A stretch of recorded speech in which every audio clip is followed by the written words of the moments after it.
ಯಾರಿಗೆ ಸಾಲ ಕೊಟ್ಟಿದ್ದೀರೋ ಅವ್ರು ಕಟ್ಟೋಕ್ಕಾಗೋದಿಲ್ಲ ಅನ್ನೋವಂಥ ಸಂದರ್ಭದಲ್ಲಿ ಸರ್ಕಾರ ಅದನ್ನು ತೆಗೆದಾಕುವಂಥ ಕೆಲಸ ಮಾಡಿದ್ದಾರೆ. ಅದು ಕನ್ಸೆಷನ್ ಕೊಡುವಂಥ ಕೆಲಸ ಅನೇಕ ಸಂದರ್ಭದಲ್ಲಿ ಆಗಿದ್ದಾವೆ. ಅದು ಈಗಲೂ ಕೂಡ ಅಂಥ ಪ್ರಸ್ತಾವನೆ ಇರೋದ್ರಲ್ಲಿ ಏನು ತಪ್ಪು ಇಲ್ಲ ಅಂತ ಅನಿಸುತ್ತೆ. ಅಲ್ಪಸಂಖ್ಯಾತರು, SC/STಗಳು, ಬ್ಯಾಕ್ವರ್ಡ್ ಕ್ಲಾಸು ಅಥವಾ ಯಾವುದೇ ಸಮುದಾಯದಲ್ಲಿ ಕಟ್ಟೋಕ್ಕೆ ಶಕ್ತಿ ಇಲ್ಲ ಅಂದಾಗ ಒಂದು ಎಕ್ಸಂಪ್ಷನ್ ಕೊಡೋದು ಆಸ್ ಎ ಸ್ಪೆಷಲ್ ಕೇಸ್ ಅಂತ ಹೇಳಿ ಹಿಂದೆಲ್ಲ ಮಾಡಿದ್ದಾರೆ. ರೈತರಿಗೂ ಮಾಡಿಲ್ವಾ? ರೈತರಿಗೆ ಸಾಲ ಮನ್ನಾ ಮಾಡಲಿಲ್ವಾ? ಹೊಸ ಪೊಲೀಸ್ ಠಾಣೆಗಳ ಬಗ್ಗೆ ಸ್ಥಾಪನೆ ಯಾವಾಗ ಆಗ್ಬೋದು? ಅಲ್ಲ, ಈಗ ಮಾನ್ಯ ಮುಖ್ಯಮಂತ್ರಿಗಳಿಗೆ ನಾನು ಮನವಿ ಮಾಡಿಕೊಂಡಿದ್ದೇನೆ. ಇನ್ನೂ ಹೆಚ್ಚು ಪೊಲೀಸ್ ಸ್ಟೇಷನ್ಗಳು ರಾಜ್ಯದಲ್ಲಿ ಬೇಕಾಗ್ತದೆ. ಭಾಳ ಈಗ ಮೈಸೂರನ್ನು ಈಗ ಗ್ರೇಟರ್ ಮೈಸೂರು ಅಂತ ಮಾಡೋಕ್ಕೆ ಹೊರಟಿದ್ದಾರೆ. ಅದೇ ಥರ ಗ್ರೇಟರ್ ಬ್ಯಾಂಗ್ಳೂರು ಆಗಿದೆ. ಆ ಭಾಗದಲ್ಲಿ ನಮಗೆ ಹೆಚ್ಚೆಚ್ಚು ಪೊಲೀಸಿನ ಅಗತ್ಯ ಇದೆ ಅಂಥೇಳಿ ಅದನ್ನು ಈಗಾಗಲೇ ಪ್ರಸ್ತಾವನೆಯನ್ನು ಕೊಟ್ಟಿದ್ದೇನೆ.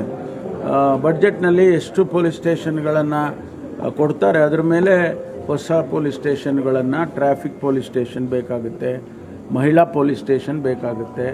ಹಾಗಾಗಿ ನಾವು ಎಷ್ಟು ಕೊಡ್ತಾರೆ ಈಗ ಬಡ್ಜೆಟ್ನಲ್ಲಿ ಅನ್ನೋದನ್ನು ನೋಡ್ಕೊಂಡು ತೀರ್ಮಾನ ಮಾಡ್ತೀವಿ. ಯಾರಿಗೆ ಸಾಲ ಕೊಟ್ಟಿದ್ದೀರೋ ಅವ್ರು ಕಟ್ಟೋಕ್ಕಾಗೋದಿಲ್ಲ ಅನ್ನೋವಂಥ ಸಂದರ್ಭದಲ್ಲಿ ಸರ್ಕಾರ ಅದನ್ನು ತೆಗೆದಾಕುವಂಥ ಕೆಲಸ ಮಾಡಿದ್ದಾರೆ. ಅದು ಕನ್ಸೆಷನ್ ಕೊಡುವಂಥ ಕೆಲಸ ಅನೇಕ ಸಂದರ್ಭದಲ್ಲಿ ಆಗಿದ್ದಾವೆ. ಅದು ಈಗಲೂ ಕೂಡ ಅಂಥ ಪ್ರಸ್ತಾವನೆ ಇರೋದ್ರಲ್ಲಿ ಏನು ತಪ್ಪು ಇಲ್ಲ ಅಂತ ಅನಿಸುತ್ತೆ.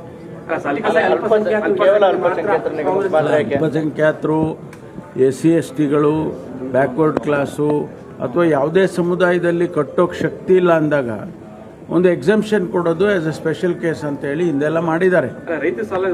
ರೈತರಿಗೂ ಮಾಡಿಲ್ವಾ? ರೈತರಿಗೆ ಸಾಲ ಮನ್ನಾ ಮಾಡಲಿಲ್ವಾ?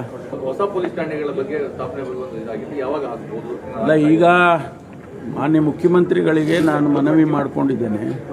ಇನ್ನೂ ಹೆಚ್ಚು ಪೊಲೀಸ್ ಸ್ಟೇಷನ್ಗಳು ರಾಜ್ಯದಲ್ಲಿ ಬೇಕಾಗ್ತದೆ. ಭಾಳ ಈಗ ಮೈಸೂರನ್ನು ಈಗ ಗ್ರೇಟರ್ ಮೈಸೂರು ಅಂತ ಮಾಡೋಕ್ಕೆ ಹೊರಟಿದ್ದಾರೆ. ಅದೇ ಥರ ಗ್ರೇಟರ್ ಬ್ಯಾಂಗ್ಳೂರು ಆಗಿದೆ. ಆ ಭಾಗದಲ್ಲಿ ನಮಗೆ ಹೆಚ್ಚೆಚ್ಚು ಪೊಲೀಸಿನ ಅಗತ್ಯ ಇದೆ ಅಂಥೇಳಿ ಅದನ್ನು ಈಗಾಗಲೇ ಪ್ರಸ್ತಾವನೆಯನ್ನು ಕೊಟ್ಟಿದ್ದೇನೆ. ಬಡ್ಜೆಟ್ನಲ್ಲಿ ಎಷ್ಟು ಪೊಲೀಸ್ ಸ್ಟೇಷನ್ಗಳನ್ನು ಕೊಡ್ತಾರೆ, ಅದರ ಮೇಲೆ ಹೊಸ ಪೊಲೀಸ್ ಸ್ಟೇಷನ್ಗಳನ್ನು, ಟ್ರಾಫಿಕ್ ಪೊಲೀಸ್ ಸ್ಟೇಷನ್ ಬೇಕಾಗುತ್ತೆ, ಮಹಿಳಾ ಪೊಲೀಸ್ ಸ್ಟೇಷನ್ ಬೇಕಾಗುತ್ತೆ. ಹಾಗಾಗಿ ನಾವು ಎಷ್ಟು ಕೊಡ್ತಾರೆ ಈಗ ಬಡ್ಜೆಟ್ನಲ್ಲಿ ಅನ್ನೋದನ್ನು ನೋಡ್ಕೊಂಡು ತೀರ್ಮಾನ ಮಾಡ್ತೀವಿ.